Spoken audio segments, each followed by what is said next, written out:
నమస్తే, welcome to Rudra TV.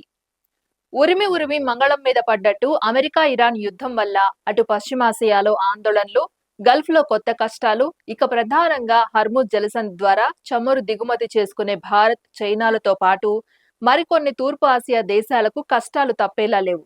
ఇప్పటికే భారత్ లో ఇటీవల కాలంలో కనీవిని ఎరుగని రీతిలో గ్యాస్ స్టవ్ల స్థానంలో కట్టెల పొయ్యలు దర్శనమిచ్చాయి.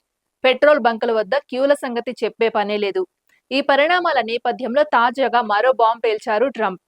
చాలా మంది భావించినట్లుగానే ప్రపంచ దేశాలు ఎంతో ఆసక్తిగా చూసిన అమెరికా ఇరాన్ మధ్య చర్చలు విఫలమయ్యాయి. సుమారు 21 గంటల పాటు జరిగిన చర్చల్లో ఇరు దేశాల మధ్య ఎలాంటి ఒప్పందం కుదరలేదు. దీంతో రానున్న రోజుల్లో ఎలాంటి పరిణామాలకు దారి తీస్తుందోనన్న ఆందోళనలు నెలకొన్నాయి. ఈ సందర్భంగా పశ్చిమాసియాలో యుద్ధ జ్వాలలు, ప్రపంచవ్యాప్తంగా ఇంధన సంక్షోభం, ఆకాశాన్నంటనున్న నిత్యావసర వస్తువుల ధరలు, గల్ఫ్ లో కొనసాగనున్న పరిస్థితులు ఏ విధంగా ఉండబోతున్నాయనేది తీవ్ర చర్చనీయాంశంగా మారింది. ఎందుకంటే చర్చలు విఫలమైన నేపథ్యంలో మరోసారి ఇరాన్ పై అమెరికా, ఇజ్రాయెల్ దేశాలు తీవ్ర స్థాయిలో విరుచుకుపడే అవకాశం ఉంది. పైగా శాంతి చర్చలు ఫలించని నేపథ్యంలో ఈసారి అంతకు మించిన భీకర దాడులు చేస్తామని ట్రంప్ ఇప్పటికే పలుమార్లు హెచ్చరికలు చేశారు. అదే జరిగితే ఇరాన్ ఎదురు దాడులు చేస్తుంది. ఫలితంగా సౌదీ, యుఏఈ, బహ్రెయిన్, కువైట్ తదితర దేశాలు మళ్లీ ఇబ్బందులు ఎదుర్కోవాల్సి వస్తోంది. ఈ గ్యాప్ లో హెజ్బొల్లా గ్రూప్ నాశనమే లక్ష్యంగా లెబనాన్ పై ఇజ్రాయెల్ దాడులు తీవ్రం చేస్తుంది. ఇక్కడ మరో అత్యంత కీలకమైన విషయం ఏంటంటే మళ్లీ దాడులు మొదలైతే హర్ముజ్ జలసంధిపై ఇరాన్ తన పట్టు బిగిస్తుంది. దీంతో ప్రపంచవ్యాప్తంగా చమురు సంక్షోభం నెలకొనే ప్రమాదం ఉంది.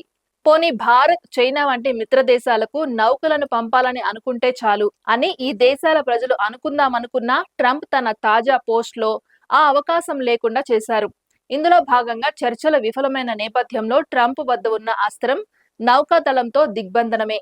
ఇరాన్ నౌకలను ఉన్న ప్రదేశం నుంచి కదలనీయకుండా చేయడం వల్ల చమురు ఎగుమతులపై ఆధారపడిన ఆ దేశ ఆర్థిక వ్యవస్థను పతనావస్థకు తీసుకువెళ్లడమే ఫలితంగా టెహ్రాన్ నుంచి చమురు దిగుమతి చేసుకుంటున్న దాని మిత్ర దేశాలైన చైనా, భారత్ పైన ఈ ప్రభావం పడడమే అని వచ్చిన ఓ కథనాన్ని ట్రంప్ తన ట్రూత్ లో పోస్ట్ చేశారు. అంటే తాను చెప్పాలనుకున్నది చెప్పేసినట్లే. దీంతో మరికొన్ని రోజుల్లో జరగనుంది ఇదే అని అంటున్నారు పరిశీలకులు. ఇందులో భాగంగా ఇప్పుడు చెప్పుకున్నవన్నీ జరిగితే పెట్రోల్, డీజిల్ ధరలు ఊహించని స్థాయికి చేరుకోవచ్చు. అనేక దేశాల్లో నిత్యావసర వస్తువుల ధరలు ఆకాశాన్నంటొచ్చు. ఈ పరిణామాలు ప్రపంచవ్యాప్తంగా ఆర్థిక మాంద్యానికి దారితీయవచ్చు. ప్రధానంగా పశ్చిమాసియాలో యుద్ధం మరింత విస్తరించి ఇంకా ఎక్కువ తీవ్ర రూపం దాలిస్తే అది భారత్ కు ఇబ్బందే అని అంటున్నారు పరిశీలకులు. ఎందుకంటే భారతదేశ ఇంధన భద్రతకు హర్ముజ్ జలసంధి అత్యంత కీలకంగా ఉన్నందువల్ల సుమారు 140 కోట్ల మందికి పైగా జనాభా కలిగిన దేశానికి చమురు, సహజవాయు సరఫరాలకు అంతరాయం కలిగే అవకాశం ఉంది. అదే జరిగితే దేశ ఆర్థిక వ్యవస్థపై తీవ్ర ప్రభావం పడే అవకాశం ఉందని అంటున్నారు నిపుణులు. సో అటు తిరిగి ఇటు తిరిగి భారత్ పైకి ట్రంప్ భారీ బాంబ్ పేల్చనున్నట్లు అయిందన్నమాట. ఇది ఇవాల్టి అప్డేట్. మరో అప్డేట్ తో మళ్ళీ కలుద్దాం. అంతవరకు చూస్తూనే ఉండండి రుద్ర టీవీ.